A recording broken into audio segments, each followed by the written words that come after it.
नमस्कार. राज्य निवडणूक आयोग आपल्या प्रशिक्षण सत्रामध्ये स्वागत करत आहे. मी अविनाश सणस, उपायुक्त राज्य निवडणूक आयोग. या व्हिडिओमधून आपल्याला मतदान केंद्र निहाय म्हणजे पोलिंग बूथ वाईज यादी कशी तयार करायची आणि मतदारांची स्लिप, वोटर स्लिप कशी तयार करायची यावरचं प्रशिक्षण देणार आहे. हे प्रशिक्षण 2 टप्प्यात आहे. त्यातला पहिला टप्पा या व्हिडिओ सादर करीत आहे. हे पहिले 3 टप्पे आपण पूर्ण केलेले आहेत. प्राथमिक टप्पा, प्रारूप मतदार यादी आणि अंतिम मतदार यादी. आता आपण शेवटच्या टप्प्यात आहोत आणि त्या शेवटच्या टप्प्यातलं पहिलं सत्र आहे ज्याच्यामध्ये तुम्ही इलेक्शन मास्टरचा अपडेट, बूथ मास्टर आणि बूथ चार्ट या चौथ्या टप्प्यामध्ये बूथ मास्टर, बूथ चार्ट आणि इलेक्शन मास्टरचा अपडेट.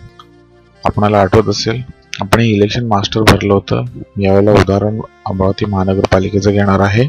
तर या बूथ मास्टर मध्ये आपण या सर्व गोष्टी भरलेल्या होत्या, पण आपण शेवटच्या गोष्टी म्हणजे बूथ लिस्ट कधी प्रिंट करायची, वोटिंग लिस्ट ची तारीख काय आहे, टायमिंग काय आहे हे भरलेलं नव्हतं. त्यावेळेला कार्यक्रम जाहीर झालेला नव्हता, पण आता कार्यक्रम जाहीर झालेला आहे. तर आता बूथ लिस्ट 17 तारखेला म्हणजे आजच पब्लिश करायची आहे.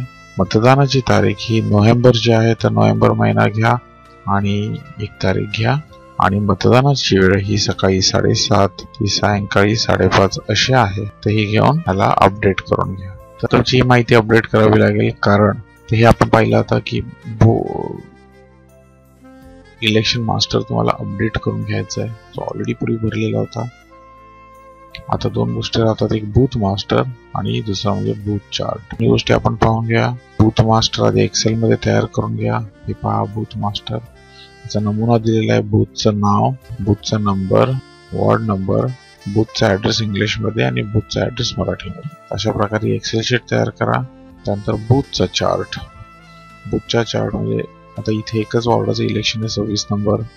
त्याच्यामध्ये एकूण 8,375 मतदार होते. तर त्यांनी 7 बूथ तयार केलेले आहेत. 1 नंबर बूथ मध्ये 1 ते 1200 मतदार अंतिम यादीतले 1 नंबर बूथला टाकलेले आहेत. 1201 ते 2400 2 नंबर बूथला आहेत. 2401 ते तर अशा प्रकारे त्यांनी बूथ वाईज अलोकेशन केलेलं आहे.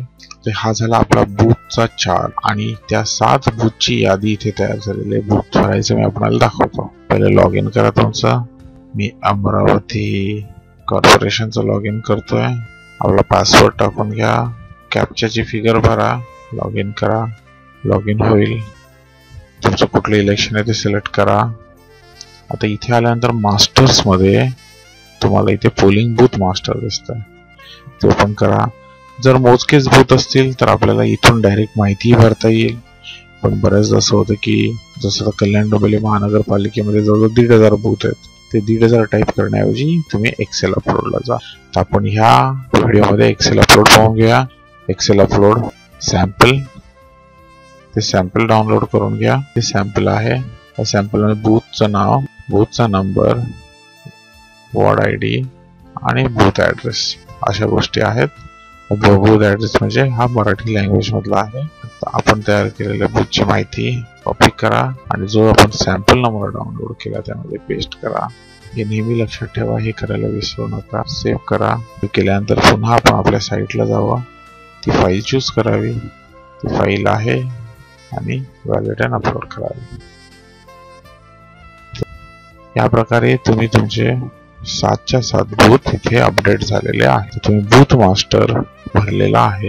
आता दुसरी जी गोष्ट होती की पोलिंग बूथ, इथे बूथ लिस्ट प्रिंट आहे. हे बूथ कंट्रोल चार्ट आहे. इथे जावं. आपण पूर्वी जे ड्राफ्ट आणि फायनल मध्ये केलं होतं त्याच प्रकारे हे आहे. याला डाउनलोड करून घ्यावं. सॅम्पल उघडून घ्यावा. त्याने एक्झाम्पल दिलेलं आहे, ते फक्त उदाहरणासाठी आहे. तर तुम्ही बूथ चार्ट तयार केलेला आहे तो कॉपी करून घ्यावा. तो बूथ चार्ट तुमच्या सॅम्पल मध्ये पेस्ट करा. तर अशा प्रकारे आपण पुन्हा एकदा पाहून घ्या. आपण बूथ मास्टर तयार केलं, त्याच्यामध्ये एक्सेल घेतला सॅम्पल, त्याच्यामध्ये बूथ्स लिहिले सर्व आणि तो अपलोड केला. त्यानंतर बूथ चार्ट तयार केला आणि इलेक्शन मास्टर अपडेट केला. तर इथे आपण हे आपलं पहिलं सत्र संपूया. धन्यवाद.